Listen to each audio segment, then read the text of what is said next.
Cordial saludo y bienvenidos a una nueva sesión de la Cátedra de Historia del Departamento del Atlántico, a la Cátedra Atlántico en la Memoria. El día de hoy vamos a hablar acerca de la historia de un municipio rodeado de una gran belleza natural y de un pasado histórico que también enorgullece a todo nuestro Atlántico para la gente de esta Ciudad del Sol, fundada por Francisco Javier Cisneros, con un muelle centenario y custodia de una de las historias más importantes del desarrollo comercial, portuario y cultural de nuestro departamento. De la mano de Elkin Núñez, hoy vamos a conocer acerca de la historia de Puerto Colombia. Bienvenidos.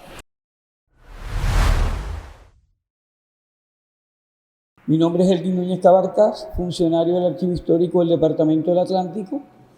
y desde hace mucho tiempo vengo logrando un trabajo sobre la historia de mi municipio, el cual ya va por más de 4 décadas en este trabajo. Hablar de la historia del municipio de Puerto Colombia abarca una cantidad de situaciones porque es considerado el municipio más joven del Departamento del Atlántico, pero ha madurado históricamente. Muchas influencias han logrado que este municipio haya tenido un desarrollo bastante vertiginoso, porque la influencia extranjera, el mismo puerto marítimo como tal, le justificó en gran parte estos 133 años que tiene y que marca por sí sola un logro, marca por sí sola unos procesos históricos y que tiene unos antecedentes muy interesantes. Puerto nace de una necesidad como puerto marítimo, pero también hay que anexarle unos tópicos de una génesis muy lejos de lo que es el casco urbano, como fueron Sabanilla, Salgar, que por los años de 1777, 1780, ya figuraban como un puerto colonial, funcionaban como puntos estratégicos en el intercambio de mercancía, intercambio de pasajeros, y un punto marítimo fluvial del contrabando. Entonces, estos son unos antecedentes que van marcando paulatinamente la historia de Puerto Colombia con estos tópicos, y abarca mucho el punto de Sabanilla, el punto de Salgar, la misma Isla Verde con todas sus anexidades, marcan unas primeras pautas de punto estratégico para el intercambio de mercancía y pasajeros. Pero todo no queda ahí. Hay unas condiciones muy importantes. Comienza a desarrollarse el país a las nuevas aperturas borbónicas, a las nuevas aperturas de mercados internacionales, y es así como va llegando el desarrollo y el progreso a la metrópoli Barranquilla, a la zona, a la parte norte de este país, y comienzan a organizarse estos puntos específicos que en una forma rudimentaria eran muy importantes. Llegamos a tener unos momentos muy importantes como la apertura de la presencia de la conquista libertadora por la zona, por la costa, también la presencia del yugo español, y todo esto por esta zona tiene unos puntos y unos antecedentes muy importantes. Es así como la corona española tiene como punto estratégico lo que es la ensenada de puerto de la punta de San Antonio o la ensenada de San Antonio, y establece un polvorín o una pequeña batería que era la encargada de mantener el control de esta zona. Es así como se establecen también unos compromisos bélicos en las huestas libertadoras del Simón Bolívar con la presencia de la corona española, y se genera una serie de acontecimientos históricos que hoy marcaron parte de la independencia nuestra. Es así como generales como Luis Brión, Mariano Montilla, José Prudencio Padilla marcaron un punto importante en esta zona, y es así como en 1820 liberan prácticamente todo el proceso. Ya hay una condición muy marcada, y eso generaría en la zona una importancia, generaría el poderío local, y se fue liberando todo este proceso para que más tarde, en 1838, 1839, 40, se dieran las primeras manifestaciones de una edificación que cumpliría las funciones aduaneras, que era el famoso Castillo de Salgar. Todo esto va estableciendo en la zona un punto específico en cuanto a puerto marítimo se refiere. Y es así como en 1849 se da la apertura de la primera aduana del país, como fue el Castillo de Salgar, que cumplía la función primordial de controlar mercancía y pasajeros que venían en los grandes buques, y que en esos momentos estos buques estaban fondeados en la bahía de Sabanilla. El servicio de bombo servía para bajar pasajeros y mercancía, aforarla, subirla a la loma del Castillo de Salgar, hacer el control respectivo y seguir el desplazamiento de pasajeros y mercancías por una parte fluvial que estaba entre el puerto marítimo de Salgar, Sabanilla, y Barranquilla, como era el Caño de la Piña. Entonces, todo esto era un andamiaje, un proceso de comunicaciones muy rudimentario, y que a medida que se fue desarrollando todo este proceso, tuvo matices muy importantes. Aparece también, para esos años, era el flujo de mercancía y pasajeros, era el flujo muy concurrido. Estas estadísticas podemos hacer un seguimiento con el trabajo de Teodoro Nichols, donde habla en su libro Tres Puertos de Colombia, y se establece cómo el flujo de mercancía y pasajeros en el puerto de Sabanilla y Salgar era muy importante. ¿Qué sucedió más tarde? Sucede que se comienzan a organizar una serie de empresas extranjeras para mejorar este puerto marítimo, y se logra en 1869 que el país logre, por intermedio de unas concesiones, establecer las primeras manifestaciones de desarrollo del transporte, en este caso el ferrocarril.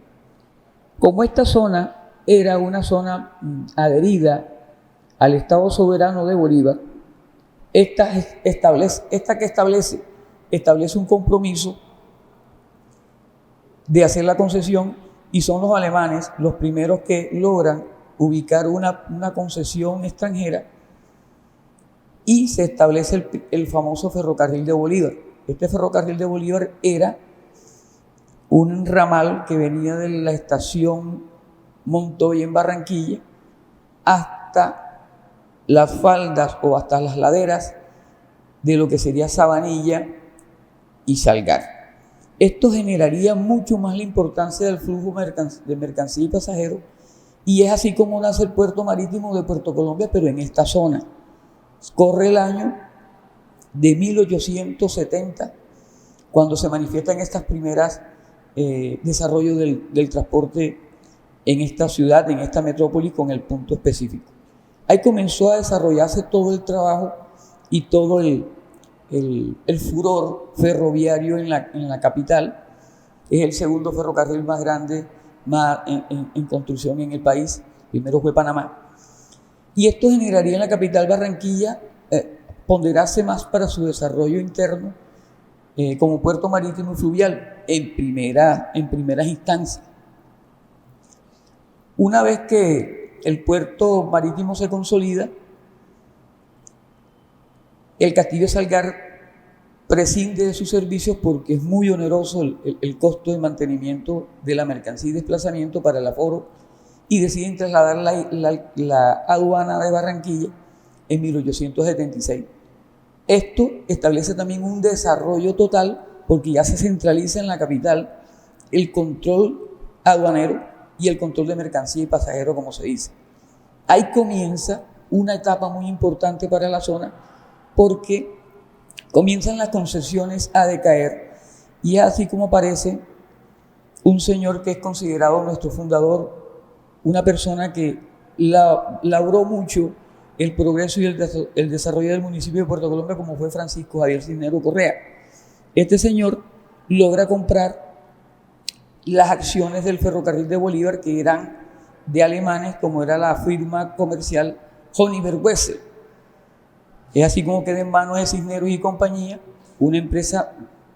con capital y oficinas en Londres, y logra comprar todas las acciones. Esto lo lleva a seguir con el progreso de la zona, y hay problemas de estabilidad en el puerto marítimo de Salgar, Sabanilla, y es así como este señor se aventura en prolongar la línea férrea, en prolongar todos estos tramos ferroviarios, poco a poco, pedazo por pedazo, tramos y kilómetros, a costas de perfilar y establecer un puerto marítimo estable, porque en verdad la concesión que se le estaba dando a estos extranjeros en el país era que tenían que hacer un muelle y unas dependencias ferroviarias para sostener y afrontar la demanda de mercancía y pasajeros que había en el viejo mundo hacia estos puntos. Es así como en 1888 Cisneros y toda su cuadrilla llega al punto específico llamado Caserío de Puerto Colombia, al pie del Cerro Cupino, y logra entregar el 31 de diciembre de 1888 las obras encomendadas muchos años antes a estas empresas extranjeras que no lograron cometer la misión primordial. Es Cisneros quien establece al fin este puerto marítimo estable y un muelle o un viaducto de casi 1 kilómetro, la cual lo entrega el 31 de diciembre de 1888, hecho de acero pino cresotado traído del Canadá y unas instalaciones ferroviarias en óptimas condiciones. Esto fue prácticamente la inauguración. Se coge como fecha este 31 de diciembre como fecha de fundación de la población, y a partir de ahí se establecen unos compromisos bastante calcados, porque es Cisneros quien logra, junto con el Ferrocarril de Bolívar y Telégrafo de Bolívar, mantener una empresa marítima de una solidez incalculable, y se gana el privilegio por 40 años ante el Estado colombiano para explotar y administrar el muelle y el ferrocarril de Puerto Colombia. Esto sigue, esto se establece en unos compromisos muy calcados, y a los 5 años, en 1893, un viernes 15 de junio, estaba entregando el muelle de Puerto Colombia con todas las anexidades y con una nueva prolongación de casi 1,5 kilómetros. ¿Qué era esta condición? Establecer que el puerto marítimo estuviera lo más profundo en el Mar Caribe, y que prácticamente atracaran los buques en una plataforma, y que se dieran las condiciones de mercancía, condiciones de pasajeros por este muelle marítimo, y se conectaban directamente con los vagones y el ferrocarril. Esto funcionó, se dieron todas las condiciones necesarias, se establecieron todos estos compromisos de transporte marítimo, mercancía y pasajeros, y todas las dependencias en este puerto marítimo tenían unas condiciones óptimas, considerado a partir de ese momento como el principal puerto del Gran Caribe, uno de los principales puertos a nivel mundial con prestigio, con altura, y que todas sus dependencias eran únicas y con una seguridad que la mayoría de los capitanes de vapores y compañías marítimas lo consideraban como el puerto más seguro en toda la cuenca del Caribe. Es así como este puerto marítimo tiene las condiciones necesarias para que aquí se dieran todas las cantidades de desembarque, y era un puerto obligado en este sentido. ¿Qué característica tenía este puerto marítimo? Tenía una característica que eran 24 horas del día, tenía más de 32 cuadrillas, y establecía un compromiso total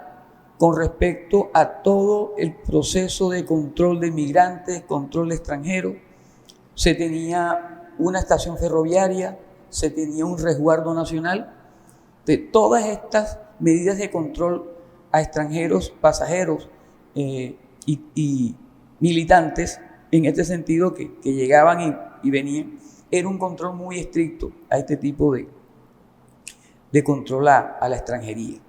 Todo esto generaría la misma importancia y fue creciendo este caserío. Como es sabido, y dentro de los anales históricos, prácticamente quien funda Puerto Colombia es Cisneros con sus cuadrillas, porque hacen el asentamiento en un campamento improvisado para poder terminar las obras del muelle de Puerto Colombia y la prolongación paulatina de las líneas férreas. Es él y sus empleados los que prácticamente son los primeros habitantes que pernoctan en el perímetro urbano de la población, y son los cambuches, son los campamentos, las primeras casas. ¿Quiénes venían y quiénes eran estos empleados? Eran muchas personas nativas de Salgar, de Sabanilla y de zonas aledañas como municipios históricos como Piojó, Tubará, Juan de Acosta. Entonces estos empleados prácticamente fueron los primeros pobladores del municipio de Puerto Colombia. Pero sigue la historia sigue, se contemplan una cantidad de desarrollo, una cantidad de progreso. Como puerto marítimo, ya se le consideraba como un puerto marítimo de importancia. Eran más de 5 vapores que atracaban al mismo tiempo el muelle de Puerto Colombia, y tanto mercancía como pasajeros eran traídos y transportados por el ferrocarril de Bolívar, el cual atravesaba todo el muelle de Puerto Colombia hasta la punta y el viaducto, y hasta allá mismo venía el asfixiador y traía mercancía y pasajeros. En la fotografía de la época podemos apreciar todo ese andamiaje y ese movimiento portuario que tenía el puerto marítimo de Puerto Colombia. Esto generaría unas divisas, esto generaría una importancia económica en la población, y así como comenzó a desarrollarse el municipio, comenzó a creársele una serie de acciones de mejoramiento en vías. Se logró a partir de 1930, 31, 32, tener una carretera asfaltada, y esto ayudaría más al proceso del desarrollo urbano en la misma población.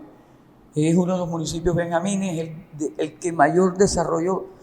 tuvo a la margen de todo este proceso, pero hay un momento en que Puerto Colombia decae. Puerto Colombia es puerto marítimo hasta el año 1933, año que pierde la concesión extranjera de Barranquilla Railway Development Company, que era la que estaba administrando el muelle y ferrocarril. Se cumple el 15 de junio de 1933 los 40 años de privilegio que tenía esta empresa extranjera para administrar el muelle y el ferrocarril. Inmediatamente el Estado colombiano compra el puerto marítimo. Todas las dependencias quedan a merced del Estado colombiano, y 10 años después, teniendo un puerto marítimo improvisado, porque comienza una segunda etapa, que es el puerto fluvial de Barranquilla, que por esos años comienzan a cristalizarse la apertura de Bocas de Ceniza, comienza la apertura del puerto fluvial de Barranquilla, y esto le resta importancia al puerto marítimo de Puerto Colombia, dando por finiquitada su función portuaria y marítima a partir de 1942. Se levantan los rieles del ferrocarril en junio del 42 y Puerto Colombia muere como puerto marítimo. Pero ahí no queda nada muy diciente, porque muchos capitanes de vapores le tenían miedo a la apertura de Bocas de Ceniza por encallar sus barcos, y así como puerto se convierte en un puerto alterno donde muchos vapores, muchos capitanes de vapores consideraban que la entrada del puerto marítimo, el puerto fluvial de Barranquilla, era muy peligroso, y así como puerto queda como puerto alterno por muchos años, y esto le generaría no una importancia desde el punto de vista portuario, pero sí una importancia como un puerto de segundo orden, y que todavía generaría demanda laboral a unas cuadrillas improvisadas que estaban en la población. Pero esto duró poco, levantan los rieles del ferrocarril y prácticamente queda Puerto Colombia abandonado. Entonces, una infraestructura portuaria nueva, un muelle que en ese momento era prácticamente nuevo porque la empresa en 1918 reviste el muelle que estaba hecho en pino cresotado y madera traída de Canadá y acero, lo revierten en concreto armado a partir de 1918, lo prolongan un poco más en profundidad y anclaje en el muelle o malecón propiamente dicho, y es hecho totalmente en concreto armado. ¿Para qué? Para estar abandonado en 1943. Prácticamente el muelle de Puerto Colombia lo revisten en concreto armado para abandonarlo. Y esto queda sumido en el olvido, y nuevamente Puerto Colombia queda estancada. Pero una ola migratoria en este municipio establece un segundo orden, una segunda vida, y es como Puerto Colombia aflora como zona turística. Se logra que muchos comerciantes extranjeros, en este caso Ángelo Bonfanti, uno de esos fieles extranjeros que se quedó toda la vida en Puerto Colombia, organizara con muchos comerciantes locales una de las fiestas más famosas a nivel nacional, como fueron las fiestas del mar, la cual estaban destinadas a rehabilitar estos hoteles y estos restaurantes que quedaron en el olvido, reactivar la economía, reactivar el mar, reactivar las actividades marinas, y así como a partir de la década de los 40, Puerto Colombia resurge como reservorio turístico con estas famosas fiestas del mar. Asimismo se fortalecen sus fiestas patronales, como es la fiesta de la Virgen del Carmen, y estas dos facetas de movimiento masivo de turismo logra mantener la población sobreviviendo a la crisis que dejó como puerto marítimo y portuario. Se logra consolidar las fiestas del mar y es así como resurge Puerto Colombia nuevamente de las cenizas, como decía el poeta atlanticense Castañeda Aragón, y vuelve nuevamente Puerto Colombia a crear espacios a nivel nacional en cuanto a su importancia como puerto marítimo. Se consolidan grandes correrías pesqueras, grandes jornadas de pesca, se consolidan grandes fiestas al aire libre, caminatas, misas campales, y eso fortalece mucho a la población. Pero la población sigue creciendo, la población sigue desarrollándose, y es así como todo se centra en lo que es el muelle de Puerto Colombia. Todo se centra en lo que es plaza, todo se centra en lo que es las nuevas vías de comunicación. Ya a mediados de la década de los 80,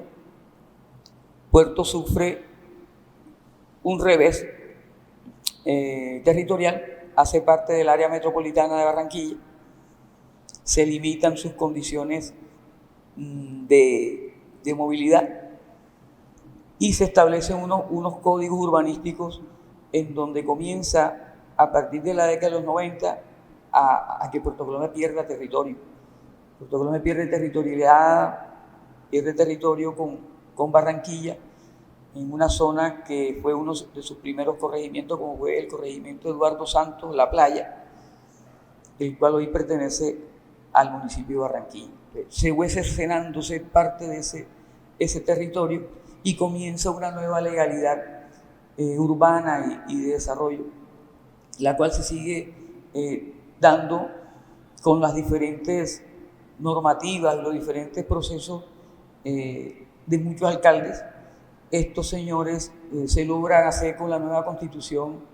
el famoso voto popular y hacen los primeros alcaldes, las primeras alcaldías populares, donde logran y se consolidan con unos programas específicos, unos programas especiales, y esto llega a tener un desarrollo en la población muy calcado, muy específico, y es así como la autonomía municipal se logra y se mantiene el municipio de Puerto Colombia hasta el día de hoy. Se hacen logros, se hacen proyectos, se establecen una serie de condiciones, pero Puerto Colombia sigue ahí. Puerto Colombia sigue mostrando todo eso en sus 133 años de fundado, entre comillas, mantenerse a la vanguardia con sus grandes desarrollos, con su proceso urbano,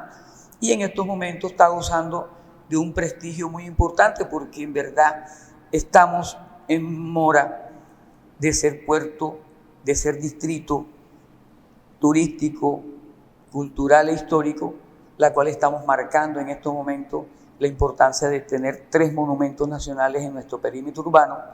y lograr consolidar y que se establezca, que se logre mediante talleres educativos fortalecer nuestro proceso histórico que en este momento está llegando en un punto muy importante. Muchas gracias.